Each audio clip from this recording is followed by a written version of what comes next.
इमरान खान साहब के साथ जेल के अंदर अपने और पराये कितनी ज्यादती करते हैं। अब इमरान खान साहब ने कहा कि स्टैंडिंग कमेटियों से इस्तीफा दे दें। मकसद क्या था कि इस सिस्टम का हिस्सा ना बने। हमने क्या किया, मीठा मीठा हप हप, कड़वा कड़वा थू थू, हमें जितनी चीज पसंद आती है उतनी बात इमरान खान साहब की नाफिज कर देते हैं। हमने बाहर आके क्या किया, आराम से, क्योंकि इमरान खान साहब ने वाजे कह दिया कि स्टैंडिंग कमेटियों से रिजाइन कर दें, तो हमने जो कौमी असम्बली की स्टैंडिंग कमेटियां थी उनसे हमने रिजाइन कर दिया और सब खामोश रहे। इसमें शहबाज गिल भी हिस्सा है, सभी लोग हिस्सा हैं, सब खामोश रहे। पंजाब हुकूमत में पंजाब की जो असम्बली है उसमें स्टैंडिंग कमेटियों से हमने इस्तीफा नहीं दिया। वहां पर जो हमारे एमपीएस थे उनको वो हरी प्लेट वाली गाड़ी मिली हुई है, दफ्तर मिला हुआ है। एक आधी मिनिस्ट्री होती है स्टैंडिंग कमेटी के, जब आप चेयरमैन होते हैं तकरीबन। तो हम क्योंकि वहां सिस्टम के अंदर हैं तो हमने कहा कि चलें, वहां से हम गाजरें खाते रहते हैं। एक तरफ से हम गाजरें नहीं खाते फेडरल गवर्नमेंट से, और वहां से हमने कौमी असम्बली से इस्तीफा दे दिया। मतलब कि इमरान खान साहब का जो असल मैसेज था, पर्पस था ना, इमरान खान साहब को कोई एमएनएस के साथ मसला थोड़ी था। इमरान खान ये थोड़ी चाहते थे कि एमएनएस को जो सरकारी गाड़ी मिली है वो वापस हो जाए, एमपीएस के पास रहे। इमरान खान ने तो एक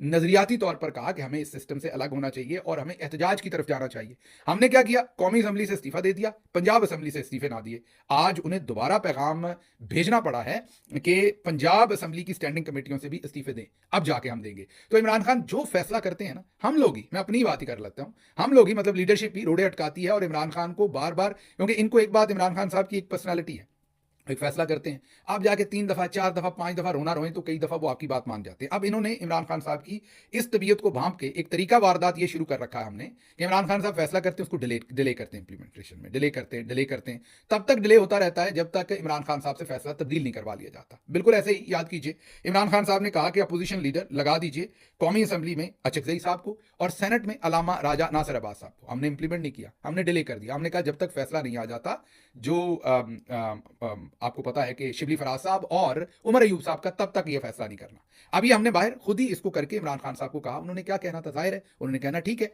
लेकिन पंजाब असम्बली में जब उन्होंने ये फैसला दिया, हमने वहां बच्चर साहब के फैसले का इंतजार नहीं किया, वो हमने इमीडिएट इंप्लीमेंट किया। तो वहां पर इंप्लीमेंटेशन इमीडिएट हो गई। कौमी असम्बली में अब कल या परसों सलमान अकरम राजा साहब ने कहा कि इमरान खान ने कहा कि इमीडिएटली इस फैसले को इंप्लीमेंट करें। तो एक तो ये जो इमरान खान साहब के साथ होता है ये अफसोसनाक है, लेकिन ये हो रहा है। और इस पर जब आवाज उठाते हैं तो सारे अपने पराये इसके ऊपर आपके दुश्मन हो जाते हैं और फिर चाकू चुरियां निकाल लेते हैं। फिर आपको कहते हैं आप शरपसंद हैं, आपका तो कहीं होना जो है वो बनता ही नहीं। लेकिन ये हमारी समझ से बाहर है कि ये सिलेक्टिव इंप्लीमेंटेशन ऑफ ऑर्डर्स क्यों होती है। जब इमरान खान एक हुक्म दे देते हैं तो उसके ऊपर इंप्लीमेंटेशन क्यों नहीं होती। जब उन्होंने कहा स्टैंडिंग कमेटियों से इस्तीफा दे दे, तो पंजाब से उस वक्त क्यों नहीं इस्तीफा दिया गया।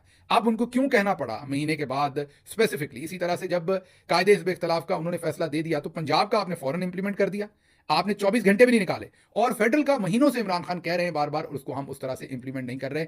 अब ना ही मेरे रिश्तेदार हैं अचकजई साहब, ना ही मेरे दोस्त हैं को बहुत ज्यादा, जाहिर है मेरा उनसे एहतराम का रिश्ता है अल्लामा राजा नासिर अब्बास साहब से।